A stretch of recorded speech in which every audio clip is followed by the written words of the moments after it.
बऱ्याच वेळेला weight loss करणारे पेशंट अगदी पंक्च्युअली डाएट, एक्सरसाइज सगळे रुटीन फॉलो करून वजन कमी करत असतात आणि अगदी काही पर्सनल कारणांमुळे 2-3 दिवस किंवा आठवडाभर डाएट, एक्सरसाइज फॉलो न झाल्यामुळे लगेचच वेट गेन होतं आणि डिमोरलाइज होतात.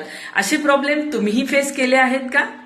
पर्टिक्युलरली अशा पेशंटमध्ये हे 1-2 दिवस डाएट आणि एक्सरसाइज चुकल्यामुळे वाढलेले वजन हे कधीच फॅटचे वजन नसते.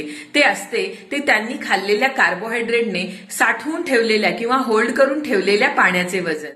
1 ग्रॅम जास्तीचा खाल्लेला कार्बोहायड्रेट साधारण 3 ते 4 ग्रॅम जास्तीचे पाणी साठवून ठेवणार आहे आणि आपोआपच त्या डाएट आणि एक्सरसाइज सोडलेल्या त्या दिवसांमध्ये वाढलेले वजन ही लगेचच आपल्या वजन काट्यावर रिफ्लेक्ट होणार आहे. अशा लोकांनी नाराज होण्यापेक्षा परत नव्या जोमाने आपल्या डाएट आणि एक्सरसाइजचे रुटीन फॉलो करणे गरजेचे राहते. नाहीतर त्या कार्बोहायड्रेटचे रूपांतर चरबीमध्ये होण्यासाठी वेळ लागणार नाही.